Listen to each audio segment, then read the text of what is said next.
With recent changes to 2 different school boards, one has to wonder if there's a swing happening, and not the schoolyard kind.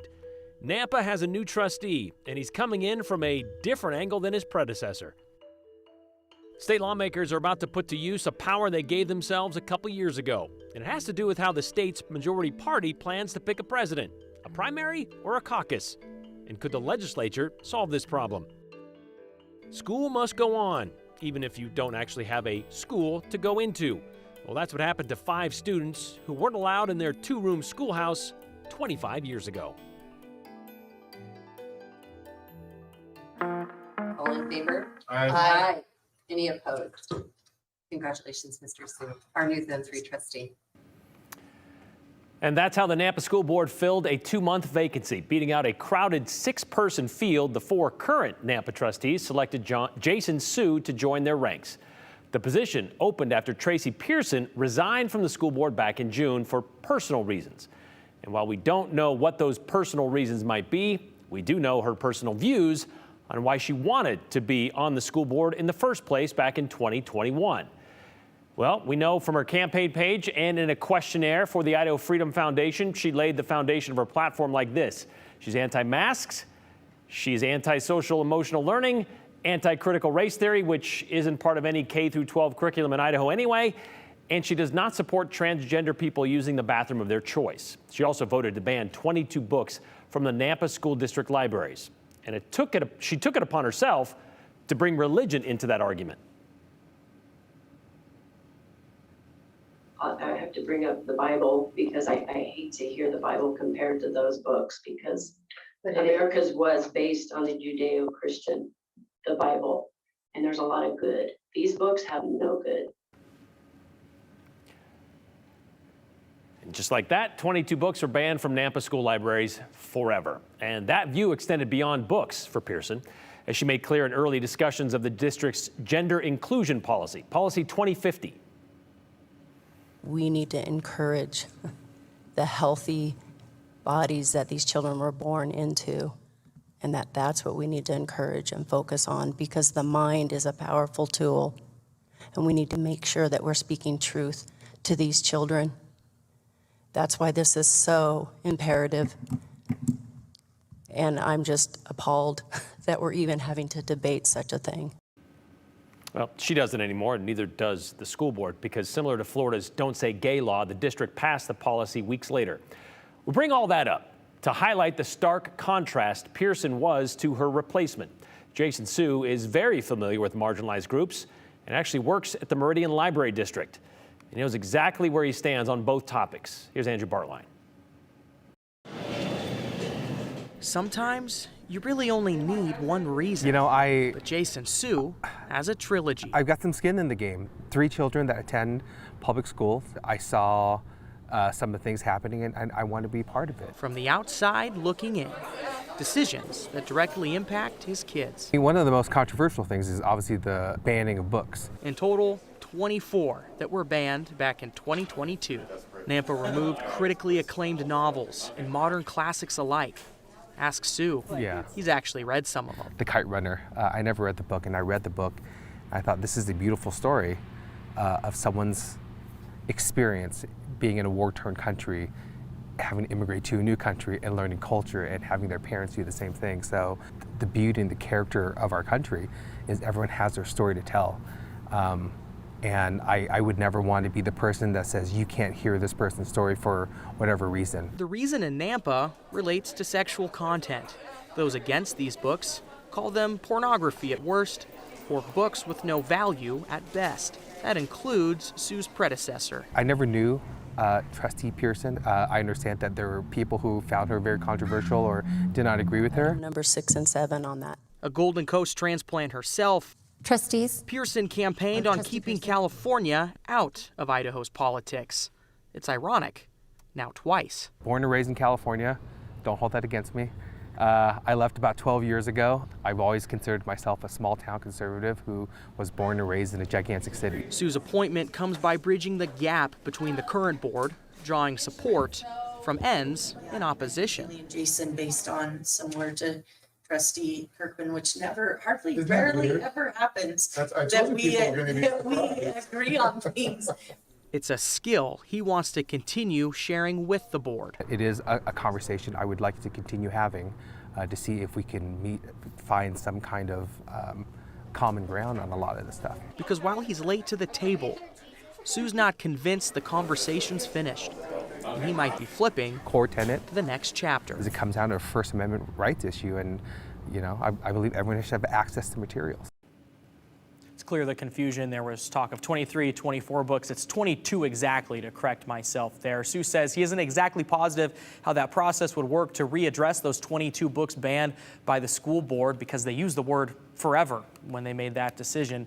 And he isn't officially sworn in until September 18th either. His goals include teacher retention and funding as well, and he includes passing bonds, levies to maintain and improve district facilities to be a huge part of that, Brian. So those are sort of his prongs he's connected to. So you spent some time talking about these books, but you also talked to him about a couple other things. Like, what did he have to say about marginalized groups? We have the what's recently happening with Nampa and the brown pride T-shirts and even LGBTQ issues. He said from his experience, his kids have been called yellow in public schools. So he brought that up during the interview process. We didn't dig into that too deeply, but he has had experience with that, of being treated because of your race in a negative way. And his way of addressing that really in the interview process during that public meeting was, you have to have tough skin in this world, was kind of the way he phrased it. Okay, so we talked about this one, and then earlier this week we talked about what's happening in West Bonner County School District, kind of a pushback, if you will, maybe a little bit of a correction, a course correction when it comes to some of these school boards. We're seeing some of these far right or further right people kind of getting ousted, or at least replaced, in this case, by somebody not quite like them. Yeah, on the surface level, seemingly significantly more central. We talked about that recall we saw up in the West Bonner County School District. Yep. Yeah, a stark contrast, a very different tone from when you hear him talk about this concern about content in libraries compared to Pearson, his predecessor. Yeah, well, you heard a lot of people being vocal about it during the pandemic especially. Now people are getting a taste of what that might look like, and maybe they're saying, not what we really wanted. Yeah, the interesting part too is there are two board members, we brought it up in the story there, that really haven't voted together on things many times, and they kind of laughed about it. We both like this Jason Sue guy, even though they're in opposition most of the times on the board. So we'll see how it plays out. He should start on the 18th. All right, thanks, Andrew. Thank you, Representative Manwaring. Any final questions for Representative Manwaring? Seeing none, Senate Bill 1186 is properly before the committee. Senate Bill 1186 dies for a lack of a motion. Sorry. Already made my decision.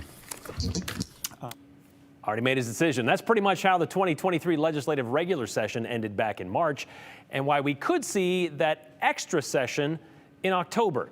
A bill to fix the accidental elimination of the presidential primary in Idaho just died in the House State Affairs Committee abruptly, as you just saw, because nobody made a motion to advance it within the 5 seconds Chair Crane allowed. So the solution post-session was for the state Republican Party to hold a statewide presidential caucus coming up in March of 2024. However, a lot of Republicans are wary of that, worried it would alienate a lot of registered voters. Participation, usually very low for caucuses compared to primaries.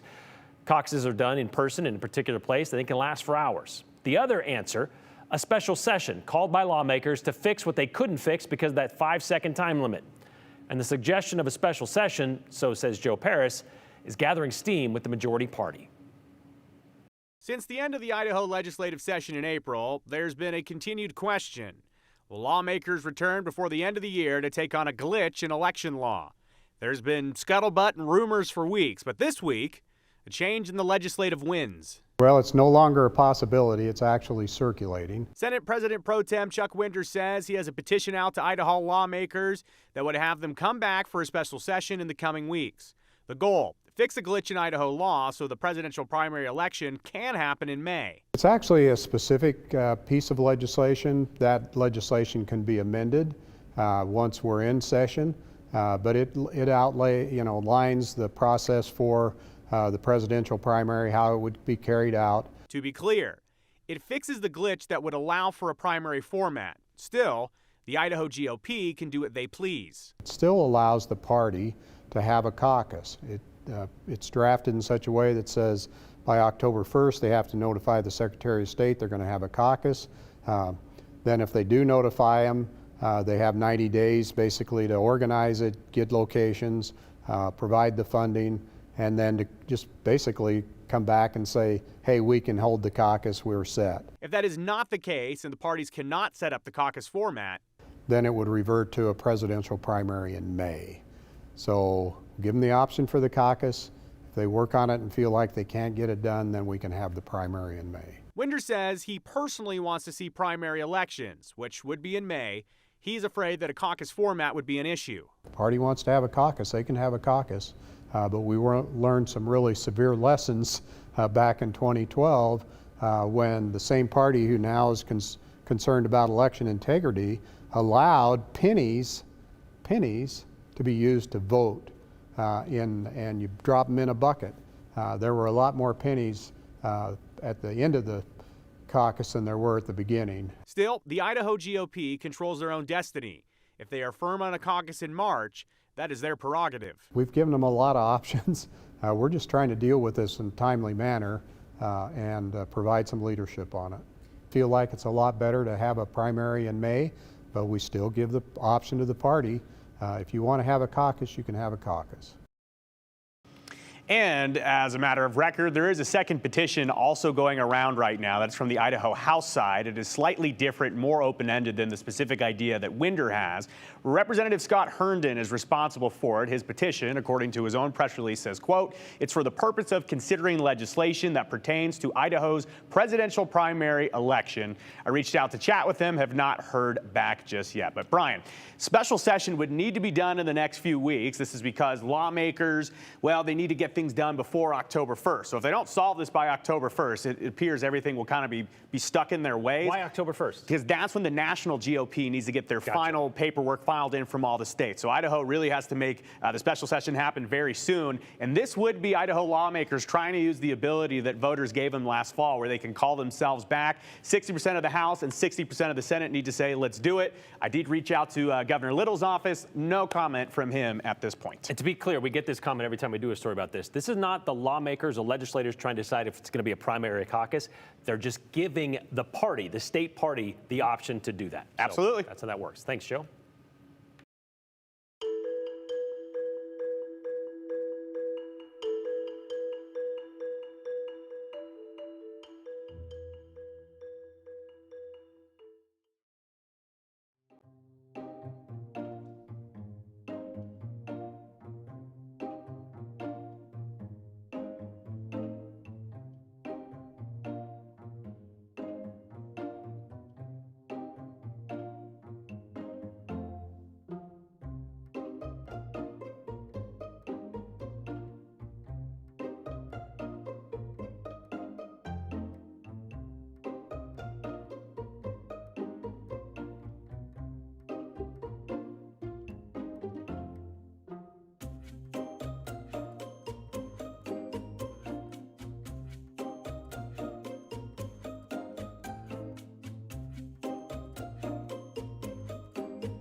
Bronco cards, mutton busting, and buggies. A few other things you should know about the 208. We've got it all in the 411. Here's Morgan Romero. I think the fans are going to really love this. I think Jackson's will not have a hard time selling out of these cards. Ooh. Got some on the backside too. Jackson's on the back. This. Hey, you pulled the right deck. The official trading cards of the 2023 Broncos football team are back and better than ever. You can tell the team likes them, and we did too when we got a sneak peek of the new set. You can grab them at Jackson's food stores starting tomorrow, just in time for the kickoff of the Broncos football season this Saturday at the Washington Huskies in Seattle at 1:30 on ABC. Make sure to catch all our pregame coverage, starting with the Bronco Roundup preseason special tonight at 6:30. Then check out the Blueprint tomorrow and Bronco Roundup Game Day show Saturday before kickoff. Still looking for some Labor Day weekend plans? Probably not with all the ones we've thrown at you this week, but buckle up because we have more. The CUNA Stampede is this Friday and Saturday. Enjoy food, shopping, and our favorite rodeo event, mutton busting. Plus, all the other classic rodeo action. Gates open at 5 p.m. both days at the Crooked 8 Event Center in CUNA. Tickets range from $20 to $25.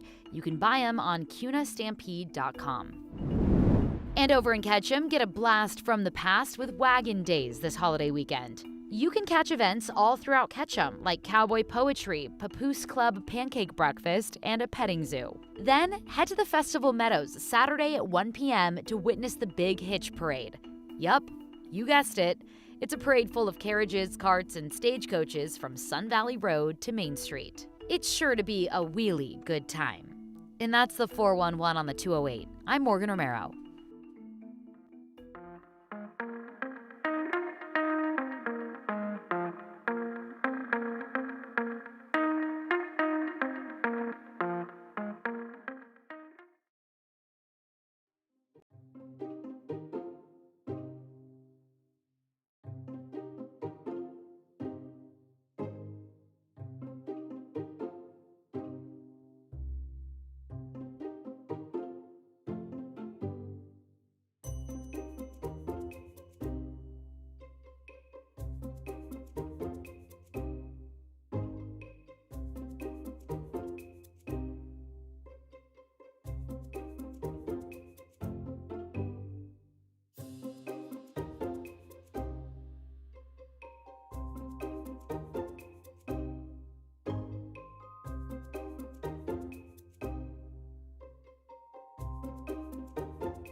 How beautiful was that? I'm so glad that we have some clear skies still across southern Idaho, and you can see that's still the case over in Sun Valley all through this afternoon. Hardly a cloud in the sky. However, that does look to change for us in the next few days. And so we do have some moisture off to our west and Oregon and Washington. However, we're not expecting any rain today. But again, as I mentioned, we're expecting that to change because this low pressure center that's driving that moisture into Oregon and Washington is going to dive south, and that's going to reroute some moisture right to our area. So when we have this more southerly flow, that means we're going to see more of that monsoonal moisture, which means we're going to see an increase of chances of showers and thunderstorms. And when it's monsoonal moisture, if we get enough heat in the day, that's when we start to see those pop-up thunderstorms. But as I mentioned, as we're looking for today, it's mainly on the dry side, and tomorrow as well. However, as we go into the evening hours tomorrow, we're going to start to see some storm chances for areas Twin Falls and to the east. And in those spots, we could see them get a little bit stronger. So we'll be looking for some gusty winds, lightning, and localized downpours as some of the highest risks. And it's also that same area that has a chance of seeing some stronger storms tomorrow and the marginal threat of severe storms as well. So looking at the Magic Valley 7-day forecast, it's going to be a stormy few days ahead for us. Well, for some kids in some parts of Idaho, this weekend would be the last one of their summer. School starts next week for some school districts. Meanwhile, Treasure Valley schools have been in session across southern Idaho for, well, a couple weeks now. 25 years ago, school for the 5 students in the mountain town of Atlanta, well, class was just about to start, but without an actual school. People want to see more options than homeschooling for the 6 kids eligible to enter the classroom. We don't quite understand what the deal is with fixing this, whether there's 1 child or 50. You know, every kid deserves an education. So you see what happened. By August of 1998, the 2-room schoolhouse in Atlanta was worn out after nearly 70 years of use. It was condemned. The foundation was rotting, installation was lacking, and the plumbing, well, that would freeze in early winter. And in Atlanta, that meant a lot. The town needed $10,000 to restore and rebuild the school. And just weeks before school started, well, they'd hoped to raise that money to do that during what was then called Atlanta Days. But that didn't mean the school year could wait. So on this day, 25 years ago, August 31st, the students in Atlanta, all 5 of them, started school without a school.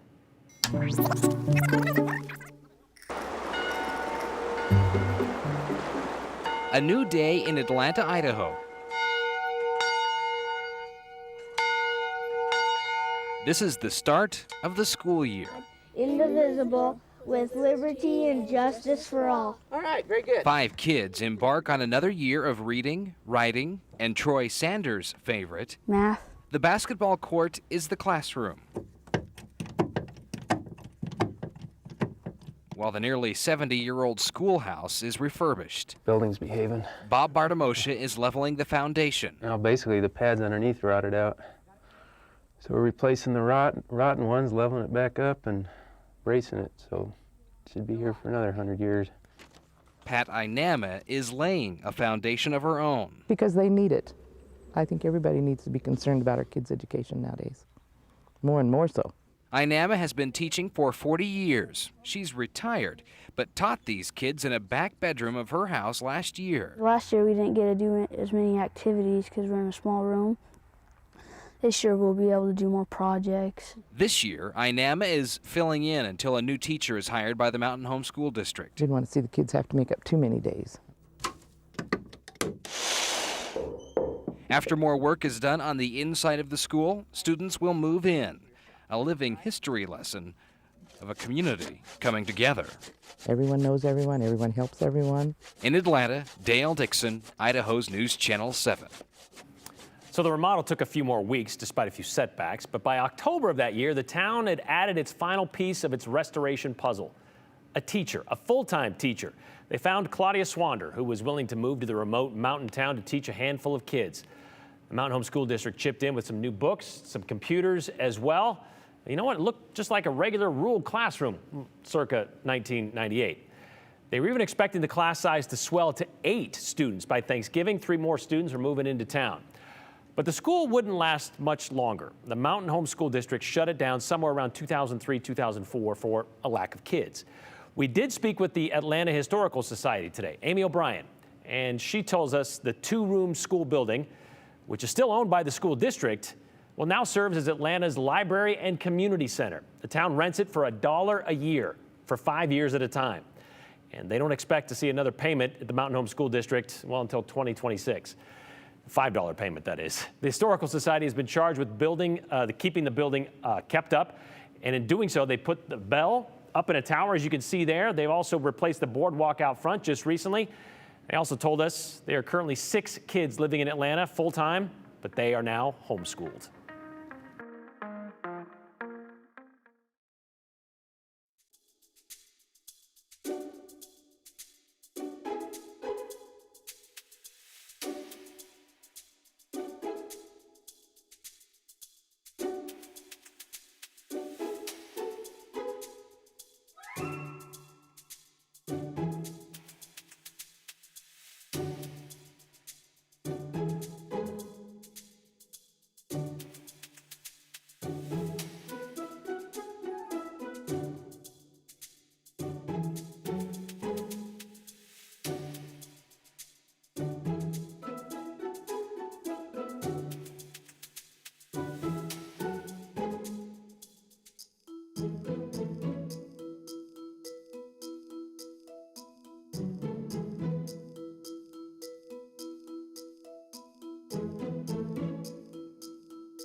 All right, a couple of comments for today on this Thursday about one of them about school boards.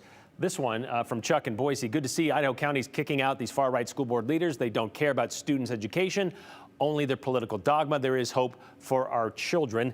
Again, we talked about what happened in Nampa just recently, and of course, what's happening in West Bonner County, way up north in Bonner County, that school district there. Here's something that has to do with the legislative session, an extra legislative session. If you hire a contractor and he has to come back to fix his mistakes with no charge, can we assume our representatives will come back to fix their errors without pay? Probably not, Ken. It's not how it works. We've kind of done some research, and since we've had these special sessions recently, average cost about $30,000 a day to get everybody back for one day. We've had them as high as $46,000 for 3 days, so it's all over the place, but it does cost some cash. We'll see you tomorrow.